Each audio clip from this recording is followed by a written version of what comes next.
दोस्तों, मैं एक हंसता मुस्कुराता नॉर्मल लड़का था शेख खलीफा आने से पहले।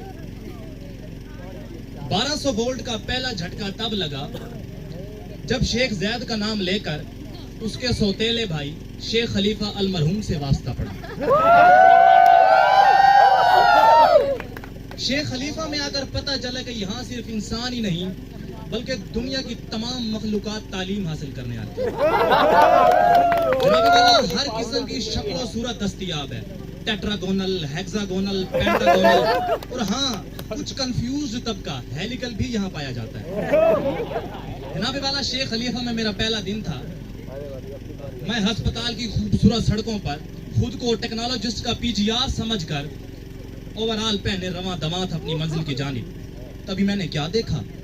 मैंने देखा कि मेरे काबिले एहतराम सीनियर्स मेरे होने वाले गैर इखलाकी शक्लों लिए फेलोज को परेड करवा रहे हैं। मैं उस वक्त खुद को रजिया महसूस कर रहा था जो मुकम्मल तौर पर गुंडों में फंस चुकी थी।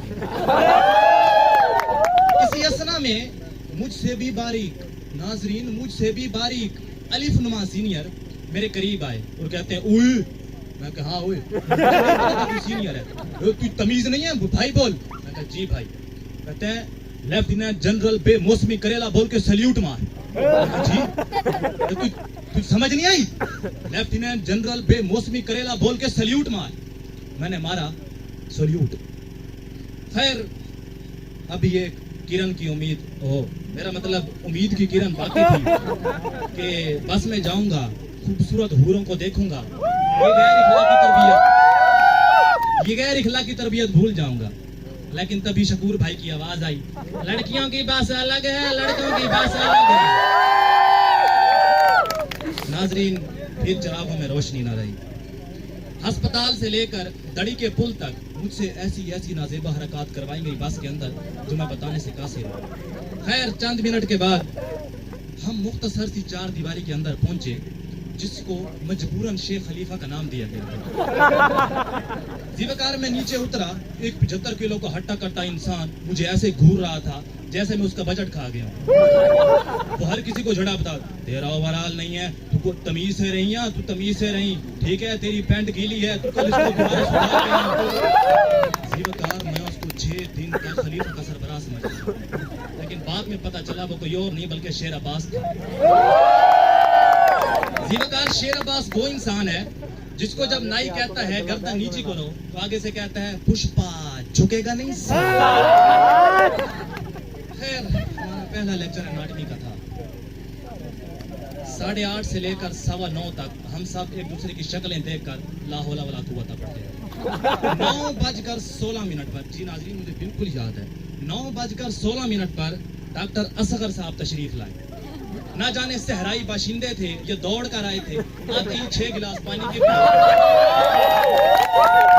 और मुझे कहा, बेटा, जी सर, ये डायग्राम बना दो। मैंने डायग्राम बनाई। 9:28 हो गए और कहा अटेंडेंस दो और चले गए। जीवकार, ये सिर्फ पहले दिन ही नहीं बल्कि आखिरी दिन तक मैं डायग्राम बनाता रहा और हम पानी पिलाकर सवाब-ए-दारियान हासिल करते रहे। उसके बाद मुझे थोड़ी भूख की तलब हुई। मैं उस 1:15 मरले की कैंटीन पर गया।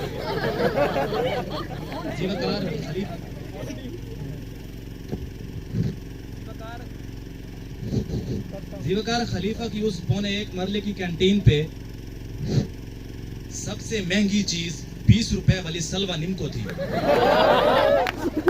मैं वहां से उदास होकर वापस क्लास में आया। दूसरा लेक्चर दिलों की धड़कन, डॉक्टर अशरफ साहब। उन्होंने क्लास में दाखिल होते ही कहा, अस्सलाम वालेकुम dear guys, how are you? मैं कहा, कमाल इंग्लिश है तेरी उस्ताद।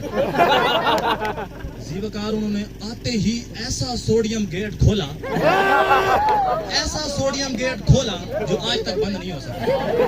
मेरा दोस्त अजहर, इसको उन्होंने बैग पहनाया, मैं समझे इसको छुट्टी दे रहे हैं। जीवकार को छुट्टी नहीं थी, उसको कहा बाजू खोल के और चलो क्लास में। मैं कही, मैं कहाँ आ गया हूँ? जीवकार, वो कोई और नहीं बल्कि वो कैरियर प्रोटीन थी। सुभान अल्लाह, ऐसी खूबसूरत मिसालें दी कि दिल बाग बाग हो गया। खैर, ये सफर यूं ही चलता रहा और उन्हीं दिनों हमारी वेलकम पार्टी आ गई। हमारी वेलकम पार्टी आई तो तमाम CRGRs को ऑफिस में बुलाया गया, जनाब एडमिनिस्ट्रेटर साहब के ऑफिस में, क्योंकि मैं भी सीआर था, मैं भी जनाब ऑफिस में जा रहा हूँ। ऑफिस में हम दाखिल हुए, जनाब एडमिनिस्ट्रेटर डॉक्टर शहजाद असलम साहब अपनी कुर्सी पर विराजमान, घोड़े के बैज की शर्ट पहने, हार्ले डेविडसन के कप में काफी पी रहे थे। मैंने सलाम करना चाहा, उन्होंने मुझे इशारा किया और कान पर उंगली मारी और कहा, अस्सलाम वालेकुम सर, प्रिंसिपल कैसे हैं, ठीक ठाक हैं? सर ये बच्चे आपके पास आ रहे हैं, इनको जरा देख लीजिएगा। मैं डर गया, मैं का पुत्र, मैं को चपल मार पड़ो था प्रिंसिपल को पिजेंदा पिया। अच्छा, मैं अब ओसान अपने कंट्रोल कर रहा हूँ। मैंने कहा सर कोई मसला हो गया है? कहते हैं सर कोई मसला हो गया? सर मसला नहीं हुआ, बजट के लिए जाना है। जी सर। बजट की फाइल लिए हम जनाबे प्रोग्राम डायरेक्टर डॉक्टर जाम मजर साहब के ऑफिस में चले गए। डॉक्टर जाम मजर साहब आईफोन 12 प्रो मैक्स पर कैंडी क्रश खेल रहे थे। हम जैसे उनके ऑफिस में दाखिल हुए, हमारे हाथ में फाइल देकर उनके मुंह से बेसाख्ता निकला, ओए तुसी पढ़ते भी हो या पूरे साल बजट अप्रूव कराते रहते हो? सर पढ़ते भी हैं, जरा शफकत फरमाई, डॉक्टर शहजाद साहब ने भेजा है। उन्होंने कहा ठीक है। उन्होंने हमसे फाइल ले ली और उस पर दस्तखत करके प्रिंसिपल साहब को फॉरवर्ड कर दी और उनको कॉल मिला। जीवकार जैसे ही कॉल मिलाई, कोयल जैसी मीठी आवाज में एक लड़की आगे से बोली, इस कॉल के लिए आपका बैलेंस नाकाफी है, रिचार्ज करें या 2 मिलाकर अभी 15 रुपए का एडवांस हासिल करें। वो खूबसूरत आवाज मेरे कानों तक वाज़ेह तौर पर आ रही थी, लेकिन डॉक्टर जाम साहब ने बहुत खूबसूरती से कवर किया और कहा, और प्रिंसिपल साहब कॉल नहीं चौक रहे, कितने विजिट कर रहे होंगे, तुसी जाओ मैं फॉरवर्ड कर देती है।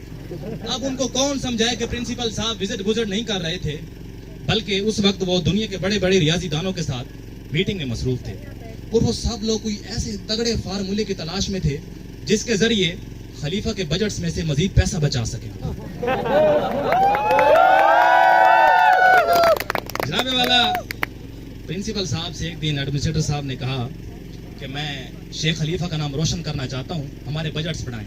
जनाबे प्रिंसिपल साहब बहुत ही मासूम इंसान, पर्ची के ऊपर शेख खलीफा लिखा और उसको बल्ब के ऊपर रख दिया और कहा, एला हो गई रोशन, हम तुम्हारा बजट निकाल ना करें।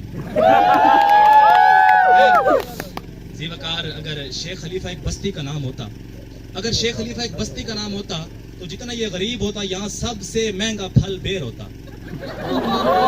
जीवकार शेख खलीफा की हालत देखकर, खस्ता तरीन हालत देखकर मेरे ज़हन में यही ख्याल आता है कि यहाँ शायद मोहम्मद बिन कासिम ने डेरा लगाया होगा, फिर यकीनन घोड़ों के घास का बजट ना मिलने पर सिंध हिजरत कर गया होगा। जीवकार ये थी मेरी एक आप बीती जो मैं आपके साथ शेयर कर रहा था। एक आग का दरिया है और डूब के जाना है और डूब के जा रहा हूँ, उठ लंघ गए तो पूछल भी लंघ जाएगा।